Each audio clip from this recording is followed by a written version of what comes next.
Welcome to Newspaper Review. It's a beautiful Wednesday morning, I must say, here at High Impact Studios. My name is Esther Kalu, and the Newspaper Review this morning will be hosted by myself and Oyinpriye Krumale. Good morning. Good morning, Esther. Good morning and welcome to the Newspaper Review. I am Oyinpriye Krumale. Now, Esther, still on the front page of the Punch newspaper, we could see stories about, of course, for like 2 weeks now. All that makes the front page of most of the dailies about politics and the All Progressives Congress trying to have their national convention February. And recently, it looks like the party has agreed that, okay, February 26th, they're going to have the national convention.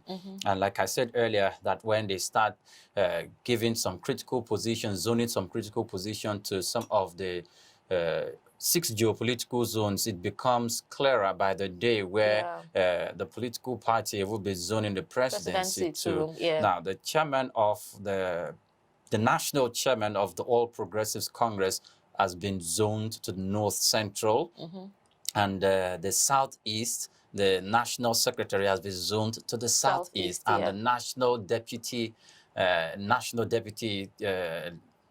leader has been zoned to the South. So it's becoming clearer by the day where the president will be zoned to in the All Progressives Congress. And I am keenly waiting for that of the People's Democratic Party and all other political parties as well. I think it gives the Nigerian democracy, it makes it very healthy, and in accordance with the unwritten agreements that exists in every political parties, which they believe must hold sway, and that it's a gentleman agreement, an agreement that promotes participation and peace, and for rotation of leadership positions. So I'm waiting to see that and look and where finally it will be taking us to. Well, I don't think a lot of Nigerians were entirely surprised at the positioning, at the, when I mean positioning. I bet you they are. No, not entirely. I said entirely surprised, because if you're looking at APC and you're waiting for PDP and other political parties, as it is, this, I feel like in Nigeria, there's never been a time where we are more concerned about where the zoning is going to take place when it comes to choosing leaders and for presidential, especially for the presidential candidates. There's never been a time in Nigeria when people are looking forward to where the mantle now is going to fall, and that's because people feel that you mentioned a gentleman agreement that is not written. People feel that there should be a fair rotation when it comes to where leadership should come from the head in Nigeria. But let's wait for PDP and see where the balance would be, and other political parties. Because if every political party has people represented from each zone equally, then you expect that they should be able to have representations, that can balance and cover all geopolitical zones. But that's not the only major story. Subsidy is back in the news this morning, and it looks like there's a flip side to what we were expecting earlier. Even though NLC listed some conditions, but we have a statement from the president of the Senate, Ahmed Lawan, this morning as to the president's position on fuel subsidy removal, and we'll get into that. I don't want to jump ahead of myself, but are you surprised that there's a statement coming at this time? I mean, this is 2022. Supposed to, the proposed removal dates would have been February. But this is January, a few weeks to February, and we're getting updates already. Sometimes our politicians don't just, they talk about making some laws and initiating some policies, but sometimes they don't say that or do that because they feel that's the position that they want to take.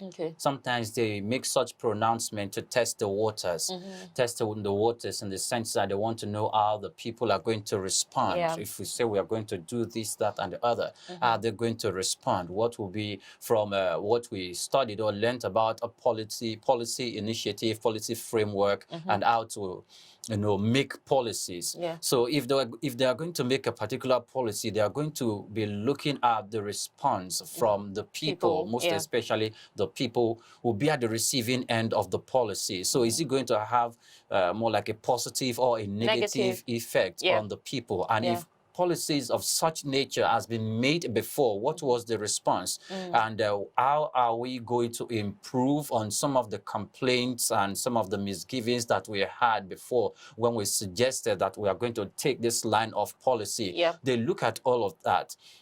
The thing is, when they do that and that policy is finally made, like some other people will say, Nigeria have beautiful laws. You've heard policy experts and analysts make such statement that we have beautiful laws. And if those laws were to be implemented the way they are, even in the Constitution and other documents that govern governance in in Nigeria, that we'll be sailing on smooth waters. So the onus now lies on the implementation of policies in the country.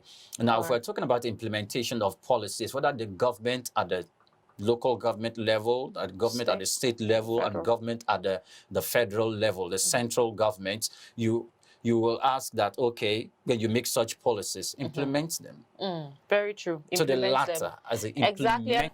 Welcome back. It's Newspaper Review, and now we go to the business of the day. The Punch newspaper, and the front page, the caption says, the All Progressives Congress zones chairmanship seat to North Central, lists Southeast for secretary. Australian Open, Murray reaches round 2 as Medvedev sets up Kyrgios clash.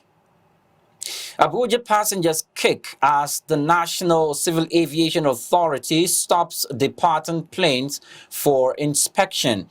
Again, the Economics and Financial Crimes Commission, EFCC, quizzes ex-Lagos AG and Shashure over PNID scam. Between Tinubu and Buhari's favored successor is an article you want to take a look at. Gunmen release abducted wedding guests, 7.5 million naira ransom paid. You remember this story? Yes. Moving on, 20 billion naira. Tinubu, Alpha Beta XMD discuss out of court settlement. Still in the front page of the Punch newspaper. Labour lists conditions for fuel subsidy removal, says $9.5 billion wasted on refineries. And the indigenous people of Biafra, IPOB's sit at home grounds Southeast, and Kanu's trial started yesterday. Yeah, it started yesterday, and that's been another story too as to how things are going on in the Southeast in terms of how people are reacting to the sit-at-home order. But let's start with labor list conditions, and let's see if we can get some of the conditions that labor lists concerning fuel subsidy removal. We have the story there on the Punch newspaper. Labor list conditions for fuel subsidy removal says $9.5 billion wasted on refineries. I'll take a brief read here. Key labor unions in Nigeria met on Tuesday in Abuja, where they outlined the conditions the federal government must meet before it would be allowed to stop subsidizing premium motor spirit, popularly called petrol. Officials of the Trade Union Congress, Nigeria Labour Congress, Petroleum and Natural Gas Union Staff Association of Nigeria, among others, spoke at the annual general meeting and inauguration of the newly elected National Executive Committee of the Independent Petroleum Marketers Association of Nigeria in Abuja. The National President's Trade Union Congress, Quadri Olaleye, said the energy crisis in Nigeria was solely due to the incompetence and corruption of the government. I'll just take this brief part here. He said the fuel subsidy and the proposed hike in fuel price is a rather prominent and recurring one. Nigeria is the only OPEC member country that imports more than 90 to 95% of refined petroleum products for consumption. I feel like if we can cut off that percentage of what we import in terms of refined petroleum products for consumption, it can even reduce the cost of what we buy per liter in Nigeria here. And when I saw that the Labour Congress is trying to stop, it's trying to say it's that encouraging fuel subsidy removal. No. What they are encouraging here, they say, what they said is, key labor unions in Nigeria met on Tuesday in Abuja, where they outlined the conditions the federal government must meet before it would be allowed to stop subsidizing. So there are conditions that they are presenting to the federal government to say, if you're going to stop subsidizing petrol, it means that you should meet this, and that. And that's for you to read up on the Punch newspaper. But I'm saying here that do they even have the power to stop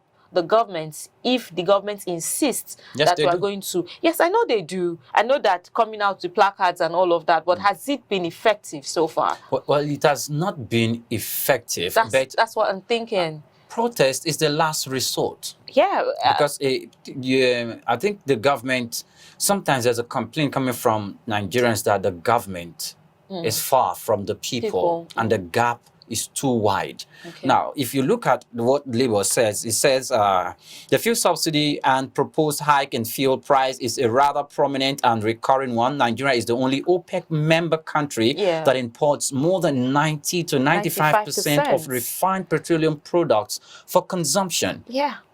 Why do we import refined products? 90 to 95%. Why? Okay. Now, if you move forward, you could you hear the president, Mr. Olaleye, the national president of the Trade Union Congress, he says that we have 5 refineries in Nigeria. Exactly where I was going. 4 of them are owned by government, and 1 of them is controlled by one of the states. We are drawing the curtain right here on the newspaper review. Many thanks for watching. You can send Eyewitness Report to info@highImpactstudios.com and direct messages on all our social media platforms on impact TV and impact TV UK. I am Oyinpriye Krumale. Till tomorrow, do stay safe. I'm Esther Kalu. Till I see you next time, do stay safe. Bye-bye.